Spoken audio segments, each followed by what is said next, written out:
kami ulit sa vet, si Mami Ching. So, pasok na kami agad guys. And kinakabahan pa rin ako. Pero malakas tayo kay Lord. So, let's go. Hey guys, kumakain naman si Mami Ching. Hindi ko mapigilan, hindi maging emotional. Hindi ko mas may kasalanan ko kung bakit siya nagsasuffer sa ganito. Kasi hindi ako naging maingat dati.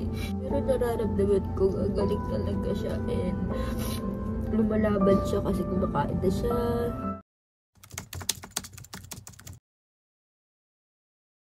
Isa update guys, kumakain naman si Mami Ching. And pang second day niya na umiinom ng mga gamot and everything. Lahat. Hindi ko mapigilan, hindi maging emotional ngayon. Kasi feeling ko kasi kasalanan ko kung bakit siya nagsasuffer sa ganito. Kasi hindi ako naging maingat dati. Pero nararamdaman ko gagaling talaga siya and lumalaban siya kasi kumakain na siya, makulit na siya. Naaawa lang ako kasi sobrang payat niya talaga.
Let's go, Mami Ching! Let's go, Mami Ching!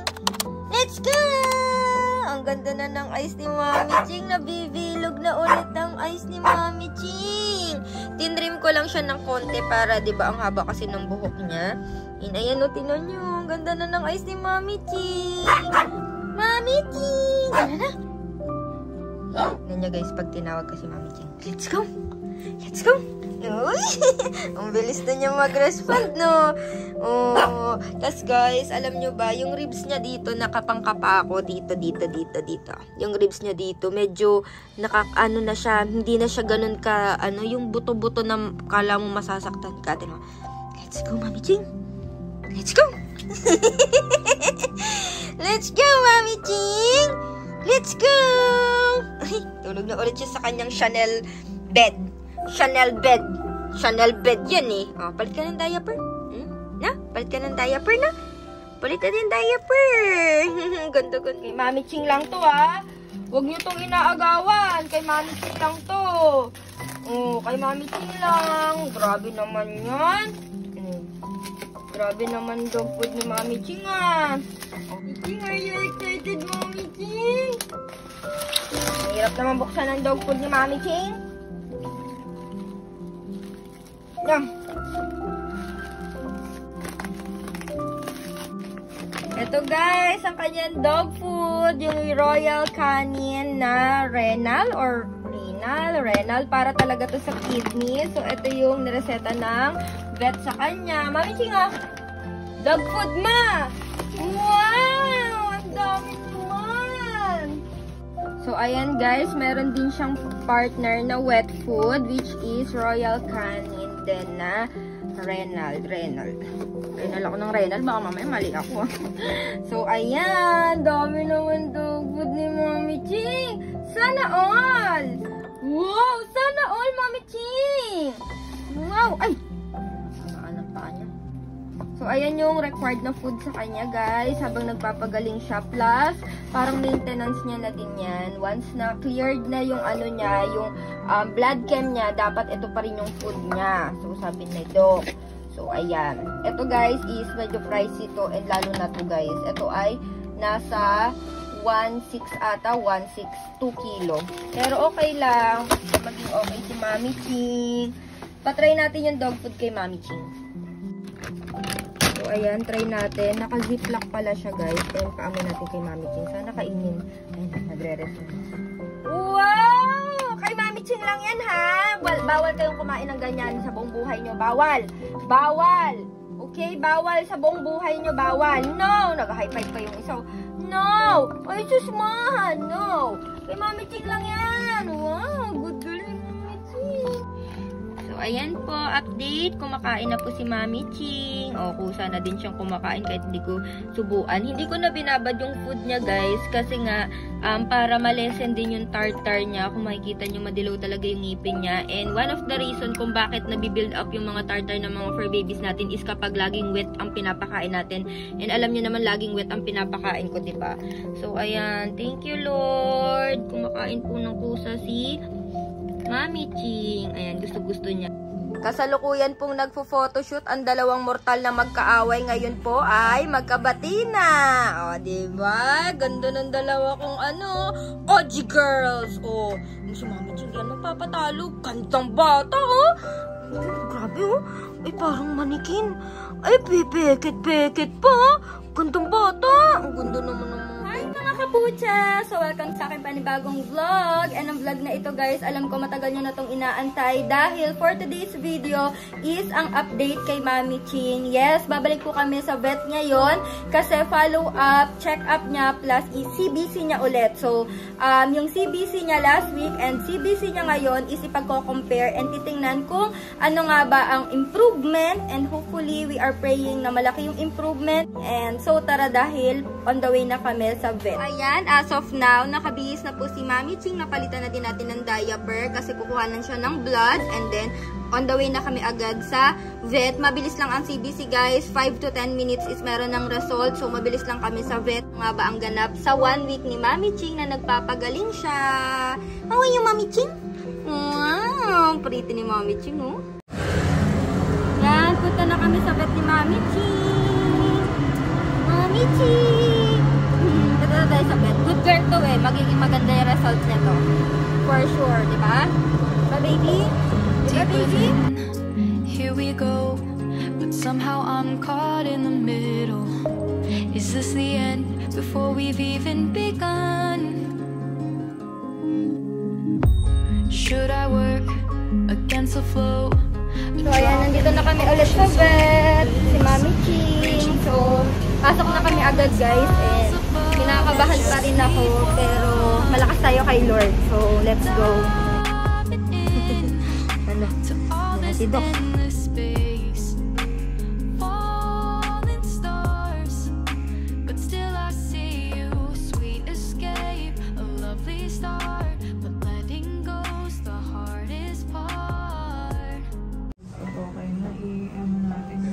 Opo, yun nga po ang bumaba yung ano niya, Bio and Crea next next week po yun, Doc, no?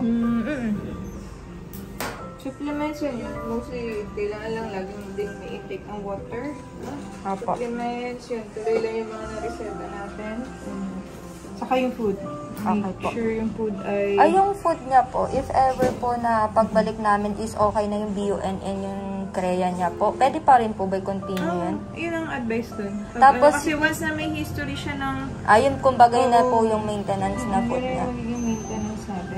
How about po yung isa ko po kasing 6 years old na kasabayan niya? Okay naman po, wala namang kaso pwede po ba yan ipakain?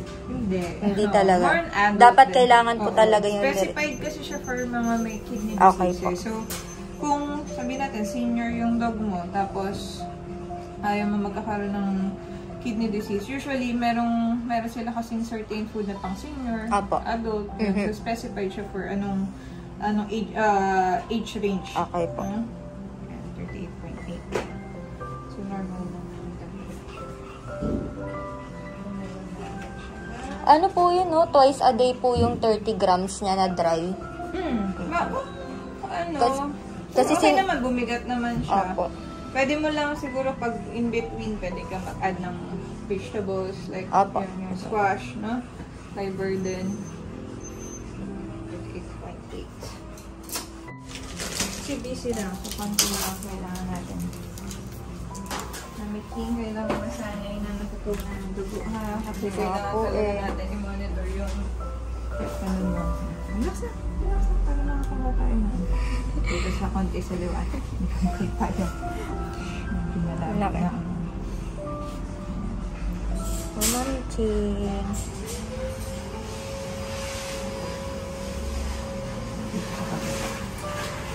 Wala ka makapa dito sa kabila. Relax lang na. Sige, lang tayo. Ang bilis lang yan, bebe. Mas malaki yung pagdating dito eh. Ayan na. Kinakabahan. Laki ng mata mo, ah.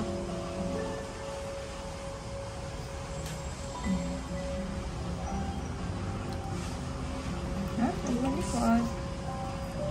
Isang tusok lang. Medyo mas likod ka na.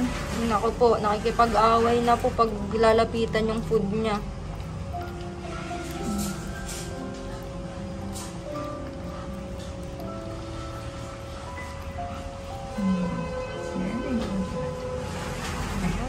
Yan na. Yan. Tapos na po siya kuhanan ng dugo and tinan niyo ang buntot po. Ano? Ano? Uy, sis. Galit na galit siya kay Doc.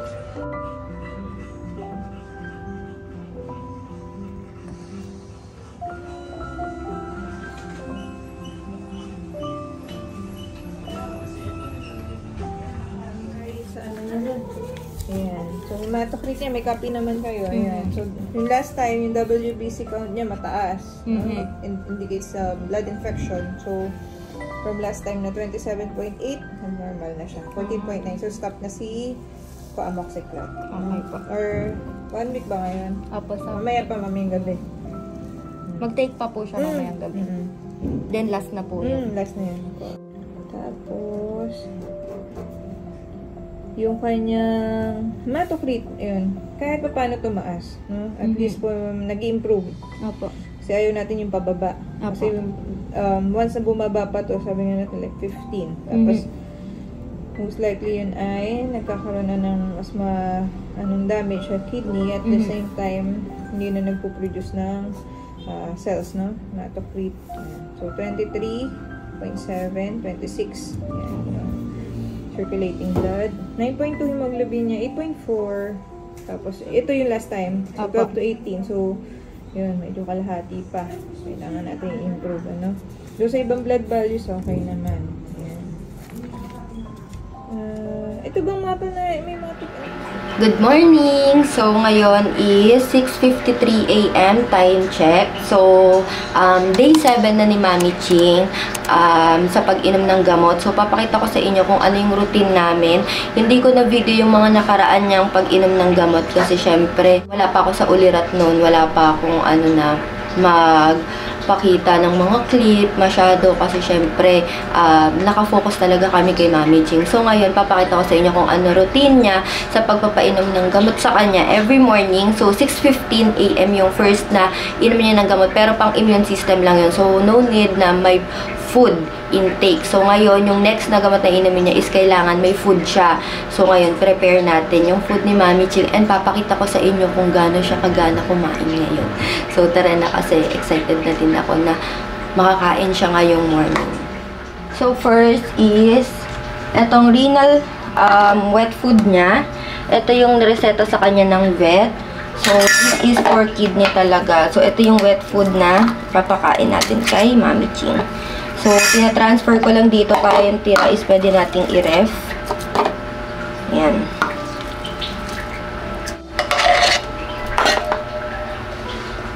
So, ayan. After natin ma-transfer, lalagyan natin si Mami Ching ng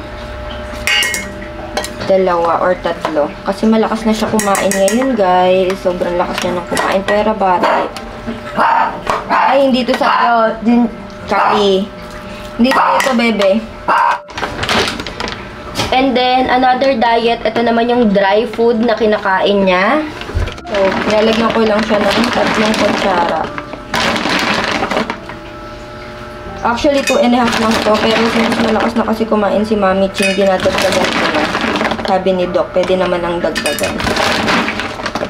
So, ayan. Then, minimix ko lang. Ayan. Tapos, baba na natin si Mami Ching. Good morning, Mami Ching! Good morning! Uy! Wait lang. Ayan na. Nagmamadali na. Ayan. Kakain na si Mami Ching. Ayan. Magana na siya kumain, guys. Day 7. Ayan na. Ganyan na siya kagana kumain. Kita nyo? For dala mo na ang Mami Ching nyo. Nauubos niya yan, guys. Ganyan kadami. Nauubos niya yan. Minsan kulang pa. Kaso nga lang kasi natatakot ako na maraming pakain sa kanya kasi baka mabigla naman yung tiyan niya.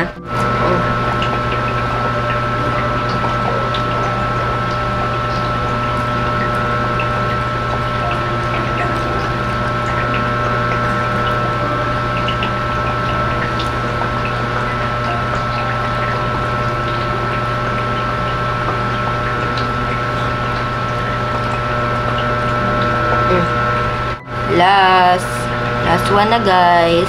Mami Ching, oh. Dali, inagaw na, Mami Ching. Dali. Last. Wow! Ubos. Good girl, Mami Ching. Water naman si Mami Ching. Water naman. Good girl. Ang maganda kay Mami Ching, guys, is malakas siya sa water. Gusto lang din po namin mag-thank you kay Ate Trixbel dahil tingnan niyo naman ang gift niya. Grabe, diba? Guys, sobrang mahal nito. Parang yung 2 kilo ng Royal Canin na Renal is about 1.5 to 1.6. Depende yan sa shop na pinagbilan niya. Yung iba nga 1.8. Sobrang grabe magbenta. So, ayan. So, ito na kasi magiging maintenance ni Mami Ching. Ito yung dry food niya. This is for, talaga, yung may mga kidney problem. And then, ito yung wet food niya. Ayan, may gift din sa Ate Trixbel. So, thank you, Cleo and Bilbo and Ate Trixbel sa gift kay Mami Ching. Dami nagmamahal dyan. Tapos may nagbigay din ng Immunol, which is para sa immune system ng mga bata. So, thank you so much po. Time check again, 8:08 in the morning. So, ang unang ititake po ni Mami Ching ay ito pong kanyang renal care. So, ito, binago na ni Doktor. Dating twice a day, ngayon is 3 times a day na siya. 1 ml.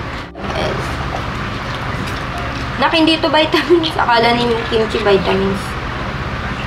Hindi ito vitamins, baby. Kay Mami Ching to. Mahilig kasi si sa vitamins eh. Wala nang renal care mo. Ayaw niya yung lasa nito, guys, eh.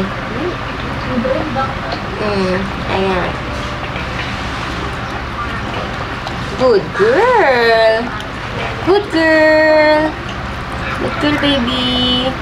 Next na ulit is later na ulit. Yung isa niyang gamot. Yun yung routine namin every morning kay Mami Ching. So, nagigising kami usually is 6 AM. Salitan kami ni Daddy Earl kung sino yung mas nauunang magising. So, 6 AM, kailangan uminom na siya para sa immune system niya. So, pinapatake namin siya noon. And then, papakainin namin siya para sa 2 pang iinumin niyang gamot. Kasi every morning, 3 yung iniinom niyang gamot. So, hindi ako nakapag-explain kahapon, guys, about kung ano nga ba yung nangyari sa vet. Pero siguro naman narinig niyo si Doc. And ngayon, i-explain ko sa inyo, iisa-isahin ko sa inyo kung ano nga ba yung mga symptoms na pinakita ni Mami Ching bago siya na-consider na merong stage 2 kidney failure. So, ito yung result niya. Ilalagay ko na lang din dyan sa screen. Ayan. So, lagay natin dyan sa screen. Ipagko-compare natin. So, guys, as you can see, dito sa last week niyang CBC, may 5 naka-highlight. So, yan yung 5 babantayan for 1 week. So, ayan siya. So, yung HCT, yung hemoglobin niya, white blood cells, yung grants, and yung LM. So, hindi ko kasi sure kung ano yung mga meaning nun. Pero yun yung 5 babantayan. May mga high and may mga low. So, yung iba masyadong mataas, iba masyadong mababa. CBC to guys ha. After 1 week na ginagamot natin siya on time, ito na po yung result. So, we are so happy na ito yung result niya guys. Kasi out of 5 last week na naka-highlight, ngayon 2 na lang. And kung makikita nyo dyan sa screen guys, kung last week yung HCT niya is 23.7, ang normal is 37 to 55, nag-improve naman siya, naging 26.4. Pero hahabulin pa rin yun, sabi nga ni Doc. Tapos, etong hemoglobin niya before is 8.4, masyadong mababa. Ang normal kasi is 12 to 18, ngayon is 9.2. So, yun, hahabulin na lang yung 2 yon. And then, isi-CBC siya ulit. Kailangan siyang i-CBC. Kailangan siyang i-CBC ng i-CBC, kuhanan ng dugo, hanggang sa maging normal lahat yan. Kailangan maging normal yan. And then, October 20, babalik kami kasi para sa BUN and CREA niya is kailangan i-check, and eto hindi agad makukuha yung result. 24 to 48 hours daw kasi tinatransfer pa nila to sa ibang vet clinic.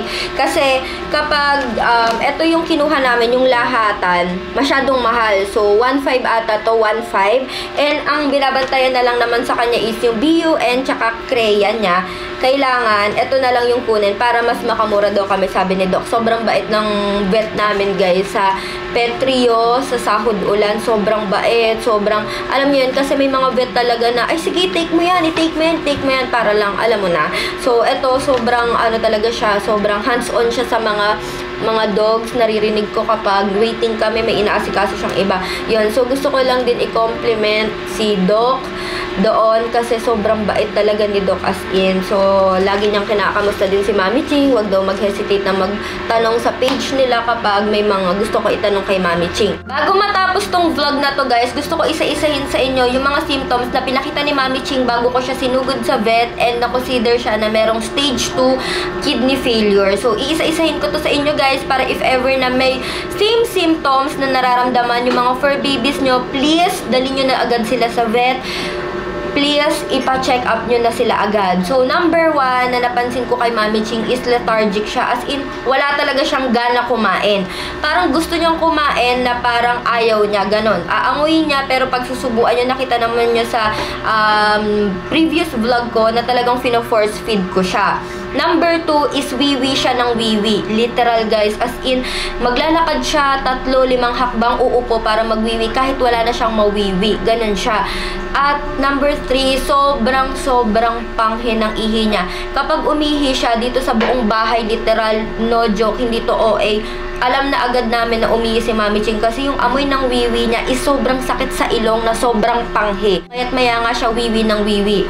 Number 4 is nagka-diarrhea siya. So, pinatake ko siya ng para sa diarrhea, which is Puppy Scar or LC Scar. So, 1 week ko siya pinatake nun kasi antibiotic din yun. So, tumigas yung pupo niya for 2 to 3 days and then bumalik na naman. Ang klase ng pupo niya guys is buris. Alam niyo yung buris, yung talagang gumaganon, or patak-patak, as in gusto niyang dumumi, gusto niyang magpupo, pero patak-patak lang yung yung napupupo niya, as in sobrang bilog-bilog lang, pero hindi naman niya nalalahat, pero mayat-maya gusto niya din magpupo ng basa. Number 5 is sobrang pumayat talaga siya, as in kahit 2 months ago nung napansin ko kumakain naman siya, hindi lang niya naubos masyado yung food niya, pero kumakain siya guys ha. Pero napansin namin hindi talaga siya tumataba hanggang sa para na talagang nahigop ng hangin yung ng katawan niya, yung laman ng katawan niya. Sobrang bakat na yung backbone niya, yung ribs niya, sobrang payat niya, as in non-stop talaga, sobrang grabe yung payat niya.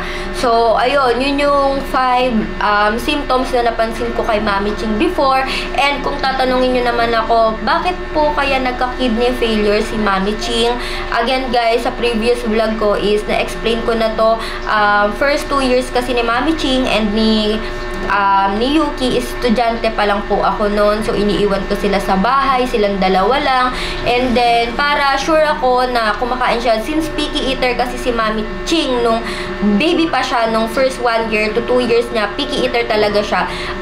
Gusto ko, pagka uwi ko, is kinain niya yung food niya. So, binibigyan ko sila ng water, dog food. And then, kung hindi corned beef, hotdog or kaya chicken. Guys, ang corned beef at yung hotdog, sobrang lakas makapagpa-kidney failure sa kanila yan kasi sobrang alat niyan, parang sa tao, yung mga matataas ang sodium content.